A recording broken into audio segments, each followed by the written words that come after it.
What is going on, everybody? Is Alex coming back at you with another video, and today I wanted to do a mock draft using a special draft order dropped by ESPN very recently. They have the 2023 projected draft order. If you guys want, feel free to message it down in the comment section below. If you guys want to see the link, it's pretty easy Google search, but I was seeing different mock drafts. I could mock the mock today because I didn't want to rush graphics for the stock exchange video or the stock report. So I kind of just wanted to have a little bit more of a fun video for you guys.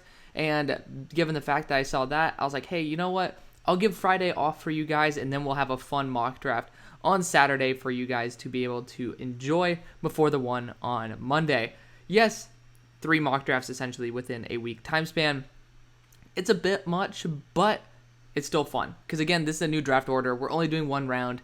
We're going to have fun with it. No trades just yet. We very well might introduce it this coming week. So stay tuned. I'm very excited for that. Pick number 1. Somehow, someway, my Steelers are projected the number 1 overall pick, which I think is absolutely atrocious. I think you fire Matt Canada or Canada. I don't know how the fuck to say his name. Doesn't matter. Won't be having to say it for very long. So with that being said, I think Matt is going to be out. I think Kenny is the future. He has that moxie to him, and seeing him just totally go after, I think it was Lawson who did a extremely dirty hit. So by the way, fuck Buffalo for being a bunch of dirty bastards. Like, I mean, they did it to Tua, they've done it to Kenny. Like, it's dirty. Originally I was like, okay, it's probably not being dirty because I like the Bills, but I don't know what the hell's going on. They're playing with some dirty ass players, and I do not respect that at all in the NFL because it's a game at the end of the day. But regardless, I love seeing Kenny's fire. I love seeing his spirit in there. So let's continue this with the number 1 overall pick. We do not need a quarterback. And the simple fact is we don't really need an edge rusher. But without trades, there's no way in hell I'm taking a corner at number 1 overall. There's no way I'm taking a tackle from this class at number 1 overall. So, I mean, can you guys just imagine if you can pair up TJ Watt with Will Anderson? I guess you're going to have to find out. Will Anderson Jr. is going to be the pick for the Steelers.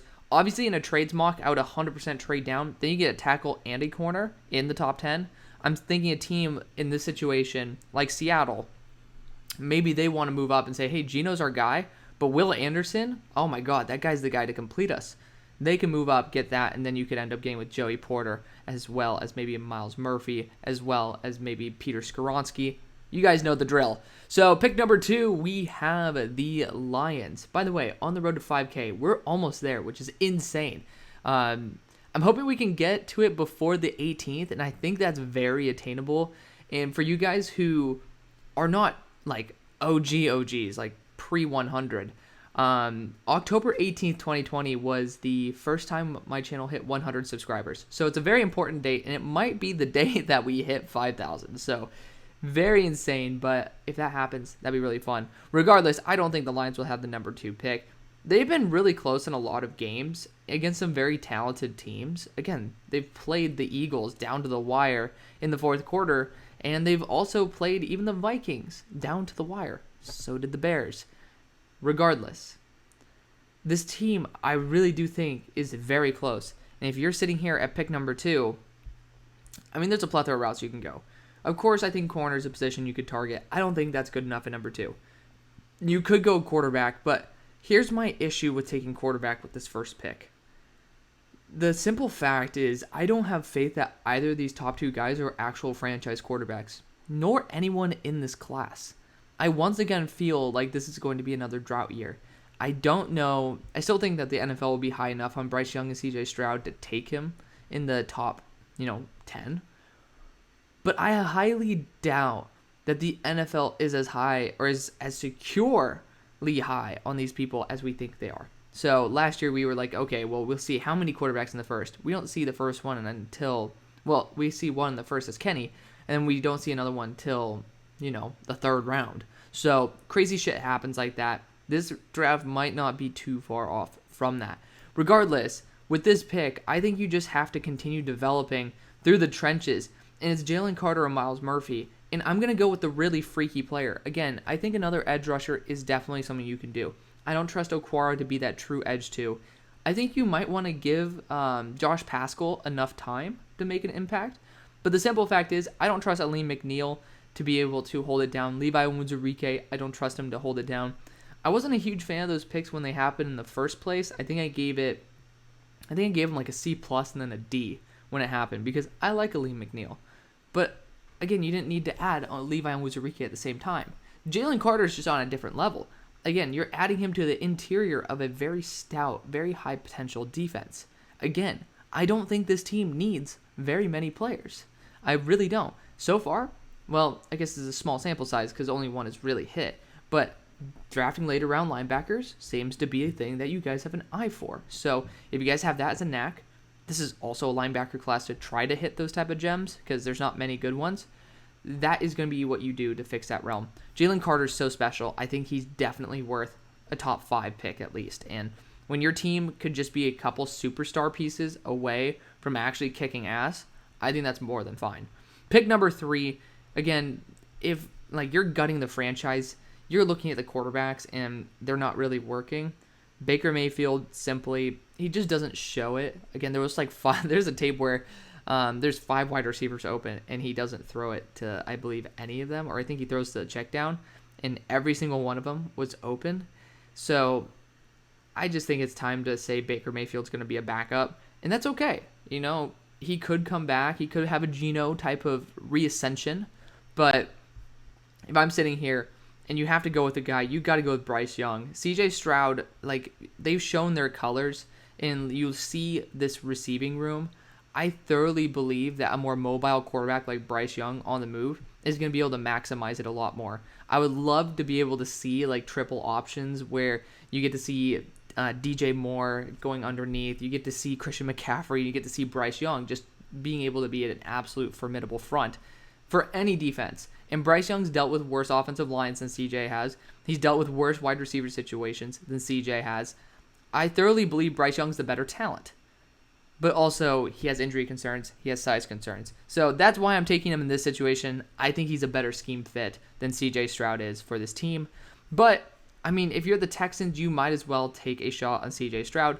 I know Sarah McCoy has made a reappearance in the comments section and already has tore me a new one for CJ Stroud. Again, I don't have full faith that CJ is going to work. I do not. He has a great offensive line, a great run game, and god-tier wide receivers.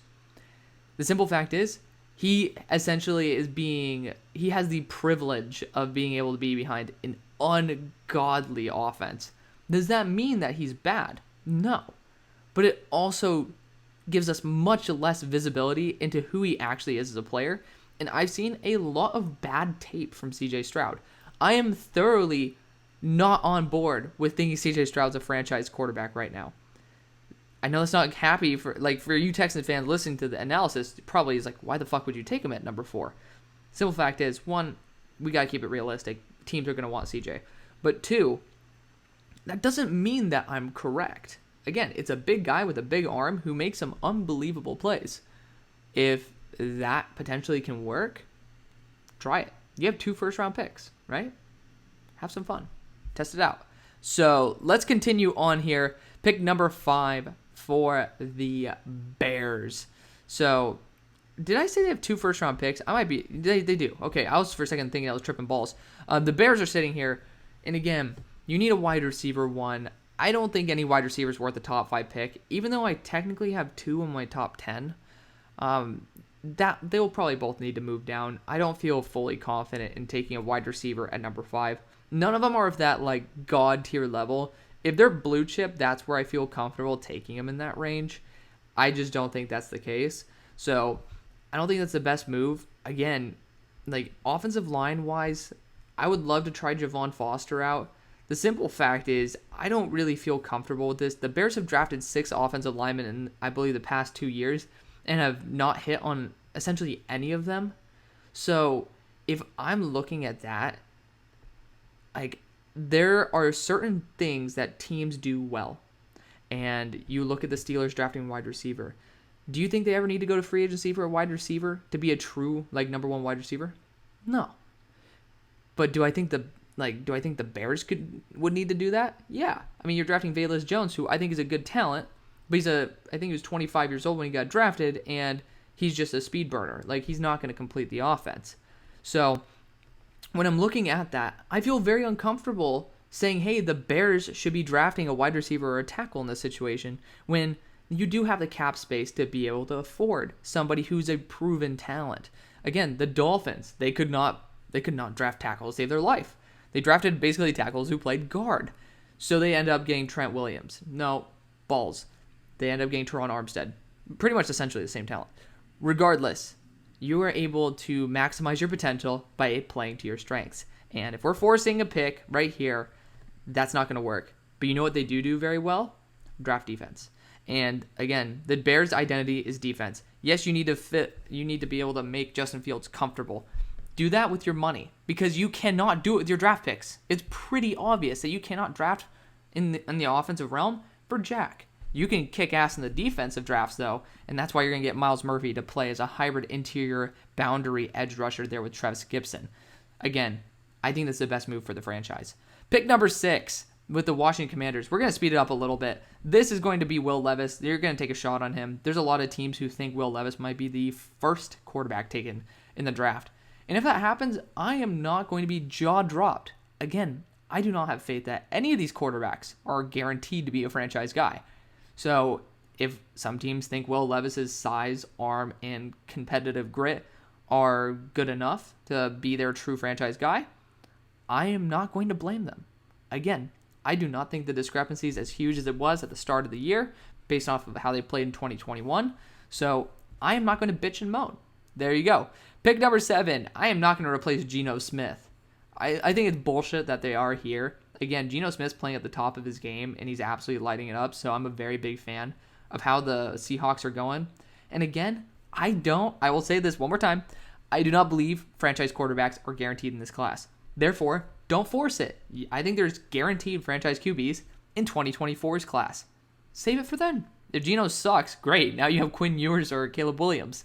So at least you get 2 very quality players here. So those quality players, there's a plethora of them. So I don't think that we don't need to address quarterback. I'm not going to address wide receiver. So you could look at offensive line. I don't really think that interior offensive line is even close to worth it, even if there was a talent of a Tyler Linderbaum level for this team. Again, it's a position where you need to be less scheme specific the closer you are to the ball. Therefore, I'm going to think that you pretty much can do whatever you want at that guard position. So when I want to see potential impact players, I want to look at corner. I want to look at edge rusher. Those are the 2 positions I think you could definitely get your biggest bang for your buck, especially in the top 10. 2 high-value positions, both of which I don't think are fully secure. You got Boye Mafe, that's great. Have him continue to rise up the ranks. That is awesome. But honestly, why do we even need to worry about which one to go with? We have it back-to-back. So to me, I want to go after a corner who's going to be locked down, someone who's going to be really good in press, someone who's just going to be absolutely baller, someone who's going to be good in the run game as well. Keely Ringo does fit all of that, and honestly, you can't go wrong here, but I'm just going to show a little bit of love for my number 5 or number 4 player in the draft. That's going to be Joey Porter Jr. I'm such a huge fan of him. Again, he is the best run defending corner I've ever seen, and he might be the best coverage in terms of, even like he specializes in zone, but he has improved so much in man coverage. It is unbelievable. He is top tier. Do not doubt it. He is going to be a lock top 10 when draft time comes around. I promise you that, unless he has a god-awful game. This guy is insane. Pick number 8. So, to me, I think edge rusher certainly is another position I want to target. And honestly, like, I usually let this guy fall later on because of injury concerns, but I really want to just show some love to this man because he is also in my top 10. And I'm going to show my stripes here. This is not going to be Iabi Okie. I don't know how to say that. This is going to be Jared Verse out of Florida State. Again, I'm a huge Florida State guy. I talked about Jermaine Johnson as a first rounder to the Eagles long before he was ever considered a first. I think that this man, Jared Verse, is way better. As long as he's healthy, he is way better. And a team like the Seahawks could definitely use him, a physical freak, paired up with a physical freak in Boye Mafe. Just watch out, because that very well might be a legitimate combination if they're both in the top 10. I'm a thorough believer of that. Pick number 9, the Eagles via the Saints. So for me, if I'm the Eagles, I'm still going corner in this position. You definitely need to fill up that spot because you guys do your best work by signing free agent corners. However, I don't think you'd be going after an edge rusher at pick 9. Ain't no way in hell you're going a linebacker. And honestly, I don't really see Bijan Robinson being anywhere near worth the number 9 pick when free agency class is going to be great, but also this running back class is top tier. So for me, I'm looking at the next best thing. That's Keely Ringo or Garrett Williams. And I think Keely Ringo might just be the type of guy that Philly loves a little bit more. Again, it's up to preference at this point because this class is stacked. Pick number 10, we have the Patriots, where the Patriots, again, I'm a super huge fan of them overall because I think they have the pieces that they need. They have a solid offensive line, they have a good quarterback to be able to manage, and it also fits the scheme. You have depth at the quarterback position. You're very productive with your running backs. Now it's time to get the wide receiver realm fixed. Here's the sad thing. One, drafting wide receivers has not seemed to be your forte. But number 2, signing them in free agency really hasn't been either. So that's a little bit of an oof right there. That really sucks. But we're going to push past it. And here's a simple fact. Quentin Johnston, Jordan Addison are the 2 guys I would consider here, not Jackson Smith and Jigba. Fact is, Jackson Smith and Jigba might not be the 3rd best wide receiver on his team. Why the hell would you take him in the top 10? Again, this is not going to be a Justin Jefferson and Jamar Chase situation. Like, we could talk about maybe Jamar Chase and Marvin Harrison Jr., so shout out to Mark for talking about that. But, legitimately, no. Justin Jefferson was a lot better than Jackson Smith and Jigba, and I wasn't even that big of a fan of Justin Jefferson because of all the talk about how he was a slot only. That was obviously a big whiff, but Jackson Smith and Jigba is not even close to the talent level of Justin Jefferson. However, I talked about this last week. Jordan Addison's a perfect fit for the Patriots. You think about it, it's like, oh, well, I mean, you might want to get a big body so Mac has someone to throw to. But Mac was most successful when he had Jerry Jeudy. Well, he didn't have Jerry Jeudy, but when he had Jalen Waddle, Devontae Smith. And then also, I mean, who's the 3rd guy? John Mechie. So, to me, I'm pretty sure that is a pretty solid pairing of dudes that would represent Jordan Addison very well. Pick number 11. So, the Falcons. I cannot find a good interior for them. But that corner 2 spot, I've been saying this, needs to be filled. Garrett Williams is, I think, possibly the best fit in the entire draft for the Falcons. I know some people are saying, oh, what about Bijan in number 11? I swear to God, if you spend a top 15 pick on a running back in possibly the best running back class that we've ever seen, you really need to fire that person immediately. You are blowing a premier or top tier pick on a very low value position in a very stacked class. There's no need to spend it on Bijan. I love Bijan. But the simple fact is, even Blake Corum gives him a run for his money. And Blake Corum ain't going to get drafted that high. I'll tell you that. Pick number 12. We have the Colts on the board. And quarterback definitely should be in the equation here. However, Anthony Richardson, I mean, he's freaking, totally missing these damn swing routes. And I love Anthony. I do. I really want him to work. And he just is not there. Tanner McKee is not there. So you might as well get the best thing for your team, and that's offensive line. And to me, it's Broderick Jones or Javon Foster. I don't think Peter Skoronski's going to exactly fit the way that you want him to. And I'm going to show some love. He ended up being the reason they lost the game this past week. So spoiler alert, against Florida. Because he got beat on a spin move. That was the only time he actually messed up that game. And again, it was a very costly moment. But I'm pretty sure, we never got to see him bounce back from that moment because it was at the end of the game. I've seen him lock down a number 1 defense in the nation. I have faith that he'd bounce back. So, Javon Foster, big fan of that. Pick 13, the Jets, again. So, these are very similar picks to what I do in my normal mock draft. So, therefore, I'm going to go Broderick Jones to change the name on the game. Pick number 14. Again, I'm super huge fan of Antonio Johnson. I think it is the best move for the franchise. Again, getting a Swiss Army knife would be just kind of the best thing. However, I think in the second round, you could go after somebody, especially if you're number 2. You can go after another top-tier safety to be able to fill that void. To me, I'm going Quentin Johnston here. I'm saving money in that wide receiver room. You can prove to draft wide receivers very well. Now you have Quentin Johnston. Again, I went away from the Quentin Johnston hype train. He just surged up to my wide receiver 1. So, spoiler alert. Guy's a stud. Huge fan of Quentin Johnston. Pick 15, the Raiders. Again, I am like heavily on this offensive line train. Heavily. And I'm going Peter Skoronski because it ends up being him being at guard. I do not care. I do not care. You need him anywhere. So if he ends up being best fit at guard, put him at guard. I do not care. You need offensive line help. This guy has unbelievable potential. And he has a nastiness that fits a Raiders mantra. Pick 16. We're going to go a wide receiver here. We're going to have a little bit of fun. And, I mean, you got Jackson Smith and Jigba, who'd be a really fun option. And I think that's exactly where I'm going to go. Offensive line should be the priority for this team. But, again, you're trying to replace A.J. Brown. I just don't think, after the fact that you busted out on your first-round tackle the last time, that this team is going to necessarily be more trigger-friendly on the offensive tackle. Rather go Jackson Smith and Jigba and have him be a nice pairing there with Treylon Burks. Pick 17 for the Texans. For me, if I'm sitting here, I'm the Texans. Our first pick was what? What do we do with the first pick? CJ. It still hurts me a little bit to have to do that. If my first pick is CJ, I'm honestly, again, offensive line, I certainly think could be something that we address. I think Andrew Voorhees would be a phenomenal option for this team.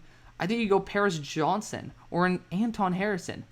And honestly, I think Kenyon Green could be a tackle. I love the tackle guard versatility of Paris Johnson here. Laramie Tunsil was potentially rumored to be getting offed essentially last year.